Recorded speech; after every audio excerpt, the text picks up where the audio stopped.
Olá, bom dia, irmãos! Que a graça e a paz de Jesus, o nosso Senhor, esteja contigo e com a tua família. Aqui, a live da Primeira Igreja Batista de Caxias do Sul, via Facebook e também YouTube. Os irmãos que nos acompanham, a todos vocês o nosso abraço, a nossa gratidão pela participação. Vários irmãos têm aqui nos acompanhado de longe e também os irmãos aqui da igreja, de mais perto. Uma vez que não podemos estar todos juntos no templo, estamos aqui fazendo uso das redes sociais para transmitirmos a palavra do Senhor. Todos são bem-vindos para este culto de louvor e adoração ao nosso Deus. Queridos irmãos, convido a todos a estarem orando juntamente comigo. Eu vou dirigir as palavras aqui, mas a oração é da igreja, de todos aqueles que estão reunidos para louvar e para engrandecer o nome do nosso Deus. Convido a todos aí nas suas casas a fecharem os seus olhos e a estarem colocando o seu coração diante do Senhor. Oremos.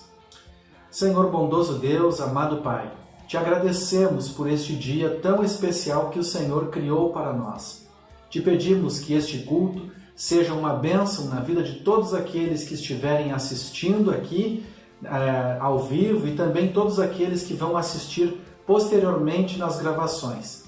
Te louvamos, Senhor Deus, pelo Teu amor e o Teu cuidado para com as nossas famílias, com cada um dos nossos queridos irmãos. Pai amado, te peço que a Tua palavra esteja nos nossos corações, que possamos Te louvar e engrandecer o Teu nome. É para isso que nós estamos aqui, ó Deus, e queremos glorificar ao Senhor com todas as nossas ações. Em nome de Jesus, amém. Queridos irmãos, neste segundo domingo, segundo culto de julho, nós estamos aqui mais uma vez com a nossa temática gaúcha, pois estamos no tempo de missões estaduais no Rio Grande do Sul. A Convenção Batista do Rio Grande do Sul e a Junta de Administração e Missões do nosso estado estão engajados em promover em todas as igrejas batistas do nosso estado a campanha de missões estaduais 2020. E agora eu quero fazer um convite bem especial para todos vocês. Vai aparecer aí esse convite. É para o culto de lançamento da nossa campanha 2020, campanha de missões estaduais. Será no dia 18 de julho, às 20 horas. E vai ser transmitido também nas contas da CBRS, a Convenção Batista do Rio Grande do Sul, pelo YouTube, pelo Facebook. E esse culto, meus irmãos, é o culto de lançamento da nossa campanha. E vai ter a participação ali do Grupo Geração Fiel, também a palavra do presidente da nossa convenção, o pastor Roosevelt Goulart Gomes, e também do preletor da noite, o pastor Tiago Matias, lá da Igreja Batista Central de Porto Alegre.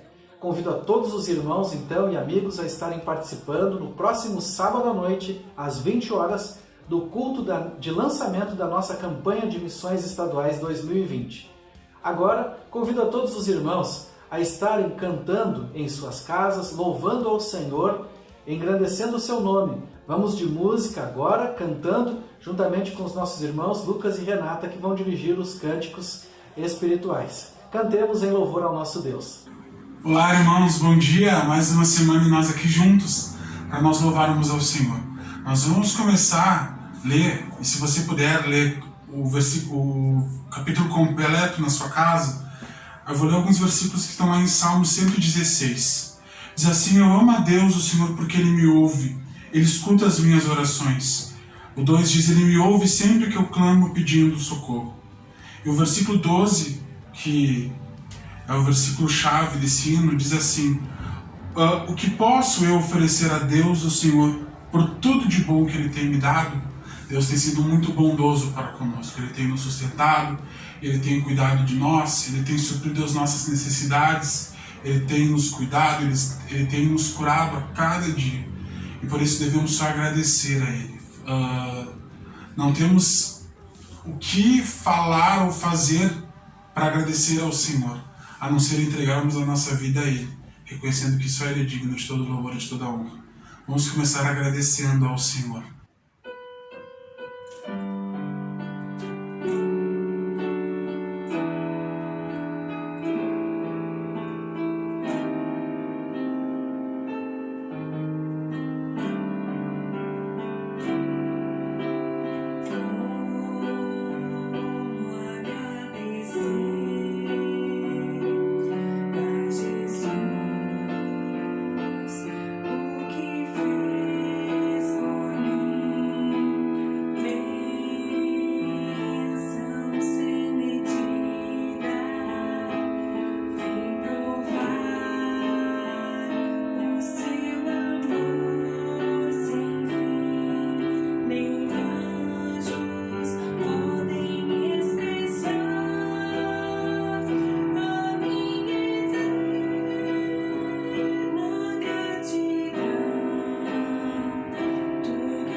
Amém, Senhor. Nós oferecemos a Ti as nossas vidas, nós oferecemos a Ti, Deus, tudo que temos em nós, Pai. Nos rendemos a Ti, queremos sempre estar conectados contigo, Pai.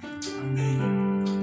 Vamos continuar louvando ao Senhor, dizendo que queremos conhecer, queremos cada vez estar mais perto dEle, para não ser só aquele conhecido, aquele colega, mas aquela pessoa realmente amiga de Jesus.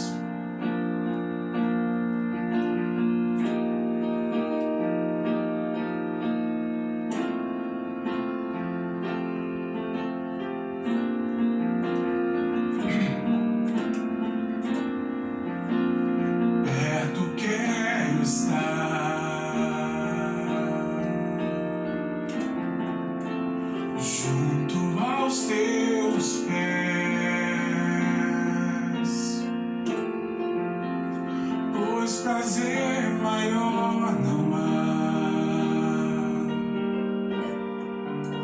que me render e te adorar. Tudo que há em mim eu quero te ofertar. Mas ainda é pouco, eu sei, se comparado ao que ganhei. Não sou apenas servo, teu amigo me tornei.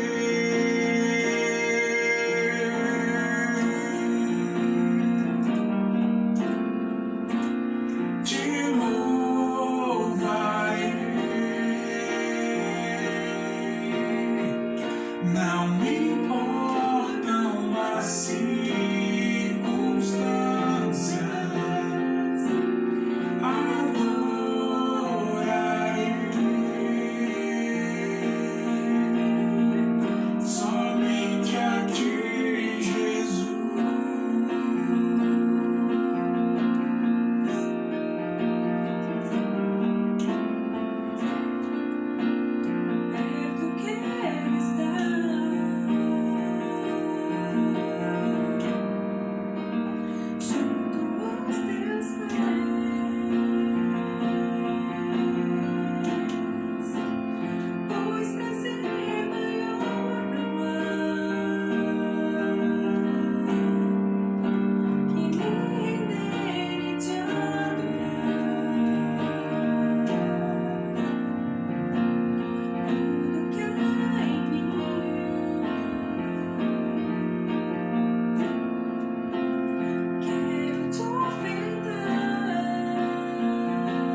possa adorar e agradecer somente ao nosso Senhor Jesus Cristo. Boa semana, Deus abençoe. Como é bom louvar ao Senhor, não é, meus irmãos? Que bênção podermos cantar em louvor ao nosso Deus. Queridos irmãos e amigos, por onde nós vamos agora, na maioria dos estabelecimentos que nós entramos, como lojas, supermercados, lugares onde precisamos ir, nós passamos por um teste de febre, né? O termômetro é colocado próximo de nós. Eu tenho um termômetro de uso em casa aqui, e esse termômetro nós só podemos usar, obviamente, dentro do contexto da família, né? E pensando no termômetro, eu fiquei analisando um pouco como nós temos que, vez por outra, termos uma medição da nossa vida espiritual também. Muitas vezes nós vamos levando a vida, às vezes nós não oramos, às vezes nós não lemos a palavra, e é imprescindível que a gente faça uma avaliação da nossa vida como somos avaliados na nossa febre. Temos que ter então um termômetro na nossa vida espiritual. E com esse tema eu quero conversar com os irmãos, lembrando que a nossa espiritualidade ela depende de ações diárias e do cumprimento de princípios cristãos. E no nosso andar, na nossa vida, no nosso dia a dia, essas ações diárias, o cumprimento desses princípios, eles devem fazer parte não só da nossa vontade, mas da nossa prática cristã. Nós precisamos dar manutenção à nossa vida espiritual. Esta expressão ela é muito importante para nós, porque quando nós fazemos avaliações, passamos por um termômetro, nós vamos dando as devidas manutenções. E um exemplo maravilhoso que foi deixado por Jesus é que quando nós celebramos a ceia do Senhor, nós damos uma manutenção na nossa vida espiritual. Ali nós fazemos uma grande análise da nossa vida espiritual. E quando nós damos manutenção da nossa vida espiritual, buscando ao Senhor na nossa vida devocional, em oração, em leitura da palavra, nós estamos então fazendo as devidas avaliações também, já de um modo mais pessoal, e fazendo também valer o que a palavra de Deus nos diz. Se nós atendermos a orientação bíblica que nós recebemos, certamente nós vamos estar andando bem na nossa vida espiritual. E eu costumo dizer que cada mensagem que eu ouço, ou cada mensagem que nós ouvimos, ou cada mensagem que nós compartilhamos, ela é também, uma outra ilustração, ela é também como aquele tijolinho numa construção de uma vida, na construção de uma vida saudável, de uma grande edificação saudável. Cada vez que nós ouvimos uma mensagem, como estamos aqui ouvindo, os irmãos podem me ouvir através desta mensagem e ouvir Deus falar nos seus corações através da palavra, também uma outra ilustração interessante a dessa construção da vida espiritual. Com um tijolinho, a cada mensagem nós vamos crescendo mais e mais e damos manutenção à nossa vida espiritual cada vez que nós atendemos a orientação bíblica. E cada vez que nós então fazemos a medição, usamos o termômetro, não esse que eu tenho aqui, porque esse aqui é um termômetro apenas para ilustrar, mas quando a gente vai avaliando a nossa espiritualidade, certamente a gente tende a crescer e tende a aplicar com mais dedicação os ensinos da palavra. E isso cabe a todo cristão, nós sabemos muito bem disso, cabe ao cristão ouvir a palavra, ouvir a mensagem da palavra de Deus, reter o que é bom, como diz a Bíblia lá em Tessalonicenses. Cabe ao cristão ser obediente, como a palavra de Deus nos retrata isso em todo o Novo Testamento e todo o Antigo Testamento também, né? Procurando sempre se dedicar, aplicando esses princípios que são repassados. Então, o cristão vai dando, sim, esta manutenção na sua vida espiritual. Cabe ao cristão também lembrar que ele é chamado para ter uma vida simples, mesmo que ele seja uma pessoa de grande responsabilidade, ele é chamado para ter uma vida simples. Se uma pessoa é cristã e se torna o presidente da República, por exemplo, ele deve continuar mantendo sua vida simples, no sentido de ser humilde, no sentido de ter simplicidade nas suas ações. Também cabe ao cristão uma vida de contemplação das coisas de Deus, uma vida de celebração, e nós não podemos celebrar juntos agora, como estamos vivendo esse tempo, mas podemos, via as redes sociais aqui, celebrarmos, ainda que separados, mas juntos. Esta é uma máxima que temos falado bastante nesses últimos tempos. Então, faz parte da vida do cristão o querer celebrar, o querer contemplar as coisas de Deus, a ter esse chamado para esta vida simples. E nesse sentido ele vai dando manutenção e vai vendo, vai experimentando como está a temperatura espiritual, podemos dizer assim, vai fazendo aí suas análises, suas introspecções, né? O cristão é chamado também a ser cooperador na obra do Senhor, ajudando ao próximo da maneira como puder. E é uma bênção. Eu sou pastor de uma igreja e vejo muito os irmãos, uns cooperando com os outros, e isso é maravilhoso, pois os irmãos estão atendendo a esse chamado de estender a mão a quem necessita. Isso é uma bênção. O cristão também ele é chamado à reflexão sobre as suas atitudes, e isto com o intuito de sempre trazer melhorias e transformação na mente. Eu sou pastor, vou completar agora no próximo dia 14 anos de ordenação ao ministério pastoral.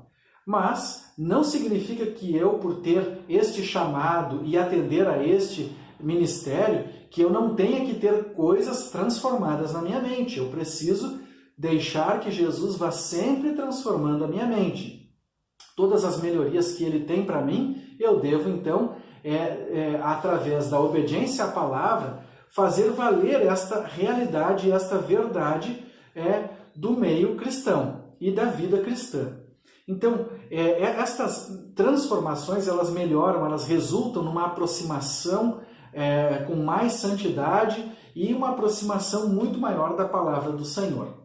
E eu fiz esta introdução lembrando aos irmãos, lá na carta aos Gálatas, o apóstolo Paulo ele escreve para aqueles irmãos que eles tinham que observar a espiritualidade deles. E na observação da espiritualidade deles, eles tinham que ter um cuidado e retirar algumas coisas que foram incutidas na mente das igrejas da Galácia, e retirando estas questões secundárias, estas questões que não eram cristãs, eles então viveriam a espiritualidade de um modo saudável. Eles pegariam lá seu termômetro, avaliariam através desta carta de Paulo e poderiam então ver que a santificação era olhar para Cristo, obedecer a Cristo e deixarem as doutrinas judaizantes, as doutrinas que os judeus tentavam incutir nas suas mentes. Doutrinas estas que não eram convenientes ao Evangelho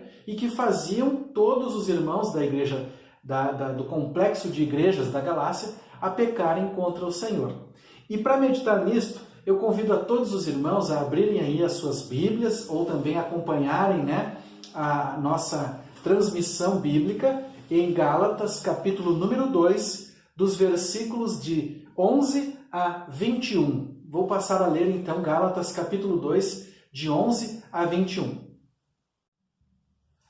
Quando, porém, Pedro veio a Antioquia, enfrentei-o face a face por sua atitude condenável, pois antes de chegarem alguns da parte de Tiago, ele comia com os gentios.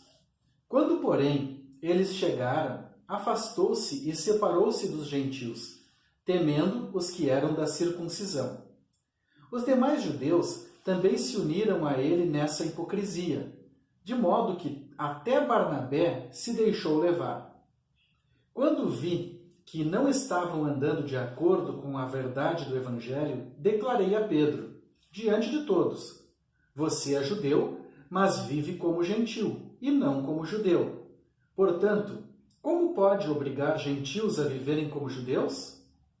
Nós, judeus de nascimento, e não gentios pecadores? Sabemos que ninguém é justificado pela prática da lei, mas mediante a fé em Cristo Jesus.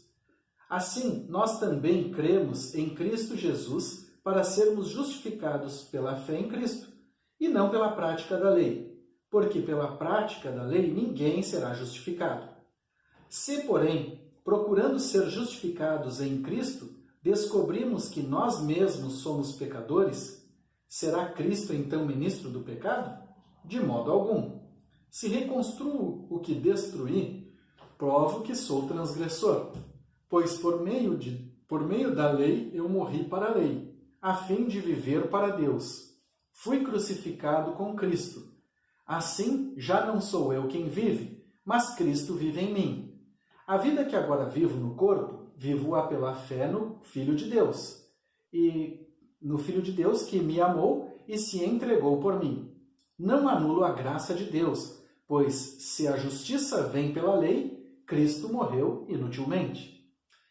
Muito bem, queridos irmãos, já que eu tratei com vocês na introdução sobre um termômetro para a nossa espiritualidade, através desta reflexão em Gálatas, eu convido a todos a pensarem como medir a nossa espiritualidade.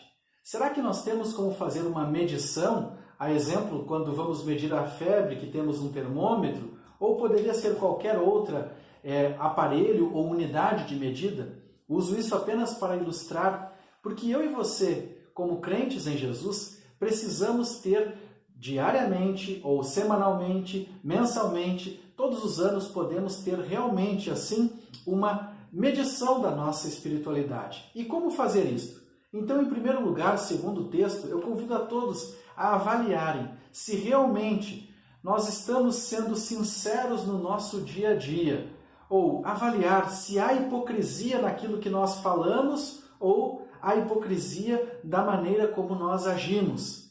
E isto, queridos irmãos e amigos, deve ser sempre uma reflexão do cristão, pois nós vimos o quanto Jesus ele condenou vários grupos de fariseus, saduceus, chamando-os de hipócritas. E foi aqui uma situação de hipocrisia a qual trouxe uma palavra de correção. E nesta situação nós podemos fazer uma introspecção, avaliando se nós realmente estamos medindo a nossa espiritualidade da maneira correta.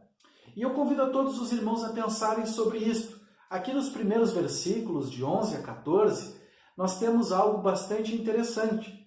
Conforme nós estamos agindo, nós podemos ser repreendidos. Isto é uma grande realidade da nossa vida. Conforme falamos, conforme nós agimos, conforme nós nos portamos e às vezes conforme até olhamos as coisas, pessoas ou para situações da vida, podemos ser repreendidos. De modo que eu conclamo aos irmãos a pensarem sobre isto. O texto falou assim: quando, porém, Pedro veio de Antioquia, enfrentei-o face a face. Sua atitude era condenável. Então, muitas vezes temos atitudes que são condenáveis, podemos ser repreendidos. E neste intuito, meus irmãos, de fazer uma avaliação, uma medição da nossa espiritualidade, precisamos sempre avaliar que coisas podem nos fazer sermos repreendidos. É interessante também que diante de qualquer pessoa, nós temos que ser os mesmos. Nós não podemos ser diante de um determinado grupo de pessoas e sermos outro diante de um outro grupo de pessoas. E o apóstolo Pedro aqui, ele estava sendo um Pedro diante dos gentios e ele era também um Pedro diante dos judeus. Esses gentios e esses judeus eram todos aqui pessoas cristãs, professavam a fé no Senhor, mas Pedro, então, quando recebe a visita da parte daqueles que vinham comissionados por Tiago, que era o líder da igreja em Jerusalém, ele se porta de uma forma diferente. E isto foi, então, algo condenável aos olhos do apóstolo Paulo. E ele vai trazer esta palavra, não é no sentido de se mostrar ou dizer que é maior do que Pedro ou fazer uma competição, mas ele vai trazer aos Gálatas uma reflexão. Nem mesmo um líder da igreja pode estar imune a situações de hipocrisia, de falta de sinceridade. Nem mesmo pessoas, ele fala que até Barnabé estava se deixando levar por esta situação. Então nem mesmo pessoas experimentadas na fé, experientes com Deus, podem estar totalmente imunes e podem dizer que nunca vão errar. Ninguém pode sair dizendo, olha, eu nunca vou errar, porque nós podemos incorrer em vários erros de ordem da maneira como nós nos portamos ou falamos. Então, é interessante observar que mesmo sendo transformados, mesmo tendo visto o poder de Deus, ainda podemos incorrer em erros que são primários, como achar que vamos agradar todas as personalidades. Eu vou agradar a todos com o meu modo de pensar, de falar ou de agir. Nós sabemos, meus irmãos, que é muito difícil que nós tenhamos a unanimidade no nosso jeito de ser. Porém, devemos ser pessoas preocupadas em fazer o certo sempre, mas agindo da mesma maneira para com todos, para não sermos taxados como hipócritas ou como pessoas não sinceras. Em segundo lugar, nesta nossa medição da espiritualidade, a qual proponho aqui, eu conclamo os irmãos a estarem lembrando todos os dias da base da nossa fé. Ou seja, Jesus é a base e não a religião. Jesus Cristo é quem é aquele esteio da nossa fé. Nós temos descrito nos Salmos que o nosso Deus é a rocha, é o nosso alto refúgio. Então Jesus, ele como a base da nossa fé, é nele que nós vamos nos embasar todos os dias, lembrando todos os dias de quem somos. Então, meus irmãos, a fé baseada em Cristo, ela não precisa de atos de religiosidade, e sim da manutenção da espiritualidade.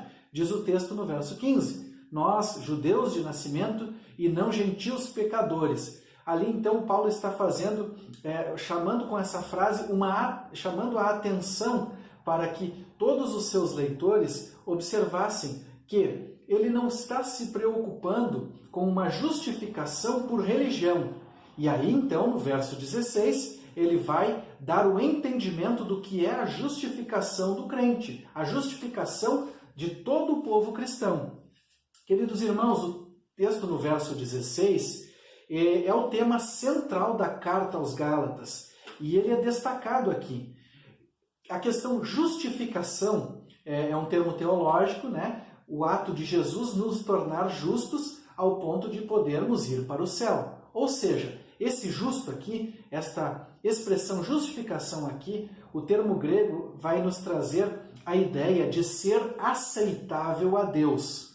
Ser aceitável a Deus, então, é justificado. Uma pessoa que é justificada, ela é aceitável a Deus. E só Jesus pode fazer isso na vida de um ser humano. Diz o verso 16. Sabemos que ninguém é justificado pela prática da lei, mas mediante a fé em Cristo. A fé aqui destacada, ela não é uma origem, não é a fé que origina, ou seja, não é a origem da justificação. A fé é uma origem para a justificação, melhor dizendo, eu disse que não, mas a fé é a origem da justificação e a fé ela não é uma agência de justificação. Aquele que foi a agência da justificação foi Jesus. Então eu consegui corrigir aqui com os irmãos o raciocínio. A fé ela é uma origem para a justificação, mas a agência da justificação é a pessoa de Jesus Cristo. Ou seja, eu tenho que ser eu mesmo, porque foi o Cristo, foi o Senhor Jesus que me justificou. Eu não preciso aparecer para as pessoas como alguém muito religioso, pois é Ele quem me justifica, é Ele quem me torna aceitável a Deus. Paulo diz aqui, de certa forma, não confunda a justificação com a lei. Na justificação não há obras. Na justificação nós podemos ter a plena certeza de que o Senhor fez uma construção da qual eu só posso, através da obediência à palavra, como disse no início, colocar um tijolinho na construção desta edificação espiritual. E o apóstolo Paulo, então, ele vai aqui falar o seguinte a todos os Gálatas e a todos nós com a sua escrita. A reconstrução de um rudimento antigo, a reconstrução de um pensamento antigo, ele não é conveniente ao cristão. Ou seja, a reconstrução que ele fala aqui no verso 18 se refere à ideia de procurar a justificação pelas obras. E esta reconstrução, ela não era só uma questão de ignorância. Para os Gálatas, que foram contaminados com esta ideia de que eles deveriam se tornar praticantes de obras judaicas, eles então estavam recebendo esta mensagem com uma certa ignorância. Mas os que disseminavam estas propostas, eles estavam fazendo isto na chamada ignomínia, ou seja, em pecado. Era um ato pecaminoso. Então, enquanto os Gálatas não sabiam que eles estavam ali recebendo uma doutrina falsa, eles estavam numa situação de ignorância quanto à realidade do cristianismo. Mas a partir do momento em que eles recebem a carta e é enfatizado para eles que a justificação deles, ou seja, o ser aceitável, era pela fé. E isto, meus irmãos, era imprescindível que eles compreendessem para eles não caírem no pecado, no pecado que aqueles que estavam disseminando estas doutrinas já tinham caído anteriormente. Então ele faz ali esta reflexão e nós podemos fazer de igual forma uma reflexão, lembrando todos os dias da base da nossa fé, pois Jesus é a base da nossa fé. Nossa fé está baseada nele e não em atos de religiosidade.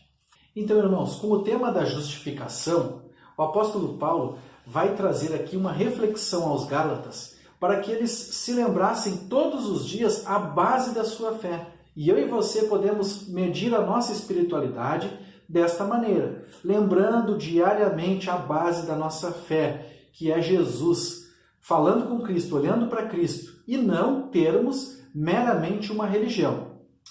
E em terceiro lugar, aqui na nossa reflexão, como medir a nossa espiritualidade? Para responder a esta pergunta, eu gostaria de trazer um ponto bem interessante aqui para nós refletirmos. Quanto há de Cristo em meu viver? Quanto há de Cristo em meu viver? Eu preciso refletir, avaliar. Quanto há de Jesus em meu viver? Seja no falar, no agir, na maneira como eu me porto. Quanto há de Cristo em meu viver? Aqui, dos versos de 19 a 21, o apóstolo vai dizer: morrer para a lei imediatamente sugere viver para Deus. Ou seja, uma vida de uma pessoa religiosa, ela continua sendo uma vida morta. Só ter religiosidade, só dizer eu acredito em Deus, ou só dizer eu tenho uma religião, não qualifica uma pessoa a ser uma pessoa verdadeiramente cristã, ou ser uma pessoa verdadeiramente filha de Deus. Diz lá no Evangelho de João, capítulo número 1, versículo 12, que somente aqueles que creram em Cristo, ele deu o poder de serem chamados filhos de Deus. E também em Efésios, capítulo 2, verso número 1, ele vos deu vida, estando vós mortos nos vossos delitos e pecados. Ou seja, uma pessoa religiosa, ela continua morta nos seus delitos e pecados. Ela só não é uma pessoa, podemos dizer que uma pessoa religiosa, ela só não é uma pessoa depravada, uma pessoa que não cumpre com suas obrigações, mas simplesmente, meramente religioso, sem conhecer a Cristo, aquele que é o Filho de Deus, aquele que nos conduz no caminho da santificação, não nos qualifica como uma pessoa que realmente vive com Cristo. E também o apóstolo Paulo vai sugerir, aqui abordando sobre o viver com Cristo, ele vai sugerir aqui uma pergunta, pelo menos foi a pergunta que eu me fiz ao escrever esta mensagem e a pergunta que eu me faço quando leio o versículo número 20. De fato, Cristo tem vida na minha vida? Faça esta pergunta diante do espelho. De fato, Cristo tem vida na minha vida? Eu escrevi esta pergunta observando esse texto. E aqui o apóstolo Paulo vai dizer no texto: estou crucificado, ou seja, eu dou valor à cruz de Cristo. Em segundo, ele diz, já não sou eu quem vive, mas Cristo vive em mim. Então significa que Cristo faz uma habitação na vida do crente, sendo que o Senhor domina a totalidade da sua experiência. É isto sim que é verdadeiramente ter Cristo vivendo em mim, vivendo em nós. É Ele sendo o Senhor e dominando a totalidade da nossa experiência. Paulo vai dizer ainda, esse viver que agora tenho na carne, e esta palavra aqui, carne, quando ele diz carne, não é só a carne física, não é só no sentido físico. Ele fala, é uma palavra grega chamada sarx, que significa então a relação da carne com a mente, da nossa mente, ou seja, os desejos, os pensamentos, a alma. Então ele vai dizer assim, eu vivo com fé, sem me deixar dominar pelos desejos. Então, muitas vezes eu, como homem, como ser humano, eu vou ter desejos que são inconvenientes à minha vida santificada ou à minha vida espiritual. Isto é óbvio, todos os dias nós temos maus desejos. Agora, há um controle sobre esses maus desejos. E então a sarx, ela não domina. E quem domina esses maus desejos na nossa vida é justamente o novo viver em Cristo. Paulo vai dizer ainda, vivo pela fé no Filho de Deus. A fé que se vive é em Jesus, ou seja, uma fé viva. Como eu disse antes no segundo ponto da mensagem, a fé, ela é para todos nós uma origem de justificação e não uma agência de justificação. Jesus é aquele que é a agência da justificação, é aquele que tem a capacidade de nos tornar aceitável a Deus. E isso também está aqui incutido nesta palavra no versículo 20. E no final do versículo 20, então, ele vai dizer assim, que me amou e se entregou por mim. Ou seja, vai ressaltar sempre o amor e a entrega de Cristo por nossas vidas. Todas as vezes que eu estou diante de uma tentação e que eu venço essa tentação, eu consigo me lembrar do amor de Cristo. E muitas vezes eu não venço a tentação e me lembro que Ele me amou e se entregou por mim. Eu fico muito chateado. Puxa, eu tenho um Senhor que me amou tanto, se entregou por mim, para que eu não precisasse mais pecar. E muitas vezes eu incorro nos mesmos erros. Erros primários, como foi o destacado aqui do apóstolo Pedro, na escrita aqui então do apóstolo Paulo aos Gálatas. Devemos, meus irmãos, para finalizar aqui, compreender a graça de Deus. Paulo não vai anular a graça de Deus, ele vai dizer isso no final do nosso texto aqui. A graça de Deus é por ela que nós somos salvos, obviamente, ou seja, se é de graça, é um favor imerecido, nós não merecemos. E não há lei que nos justifique. Jesus não morreu inutilmente na minha vida, Ele vive em mim verdadeiramente. E com esta palavra, eu quero concluir então a mensagem, lembrando a todos os irmãos e amigos, que esta palavra ela nos ajuda a sermos autênticos, a enfrentarmos a hipocrisia dos nossos corações. Com esta palavra, nós podemos lembrar, meus irmãos, que nós não devemos querer parecer ser aquilo que nós não somos. Devemos ser cristãos e sempre buscar aprimorar os princípios do cristianismo em nossas ações, palavras, e para nós termos êxito na própria evangelização, nós temos que sermos nós mesmos, mas termos muito mais do Senhor em nós.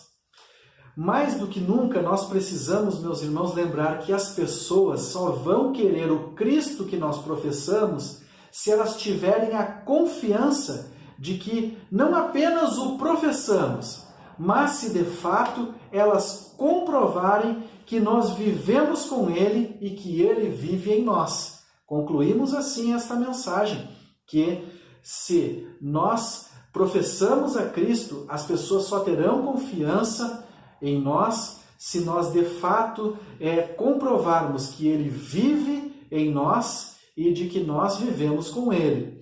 Somos, meus irmãos, observados todo o tempo. Em tudo nós devemos considerar que tanto a nossa fé como a nossa hipocrisia podem ser notadas. Se nós estamos com uma atitude que não é legal para o cristão, seremos notados. Assim como a nossa fé e também tudo aquilo que nos evidencia como casa de Cristo também será notado. O que nós fizermos de errado, eu gostaria de lembrar os irmãos, que vai sempre se sobressair, pois quem queremos impactar com o nosso testemunho, ele já não tem fé. Então, para continuar não tendo fé, não há esforço algum da sua parte. Agora, para que nós sejamos eficazes no transmitir o Evangelho, temos que contar com a abertura dos corações. E aí, com a ação do Espírito Santo, com a assimilação da palavra e com uma terra arada, um solo arado nos corações, um solo arado e preparado para receber a semeadura do Evangelho, aí então, só desta maneira é que nós somos eficazes numa evangelização. Mas para isso, Cristo tem que se sobressair muito mais na minha vida do que eu mesmo. O velho Kleber deve ficar cada vez mais diminuído e a nova vida do Kleber em Cristo deve ficar cada vez mais evidente. As lições finais que eu deixo para todos os irmãos com esta palavra. Seja quem você é, mas deixe Cristo ser quem Ele é na sua vida. Não se esqueça disso. Seja quem você é, mas deixe Cristo ser quem Ele é na sua vida.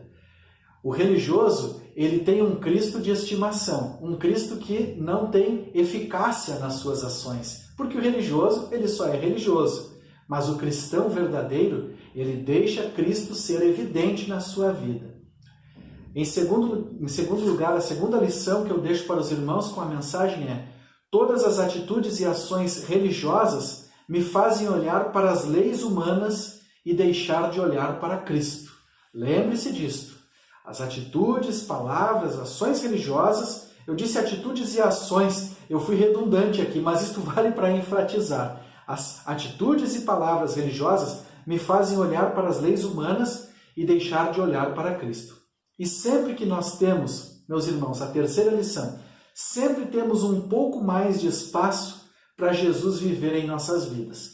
Lembre-se disso. Sempre temos um pouco mais de espaço na nossa vida para que Jesus venha preencher um pouco mais esse espaço e ficar mais evidente nas nossas vidas. Com esta palavra, vai o meu abraço a todos os irmãos e amigos que aqui nos acompanham. Que a graça de Deus Pai esteja contigo, as consolações do Espírito Santo do Senhor e o poder de Jesus estejam com a tua vida e a tua família. Um forte e afetuoso abraço.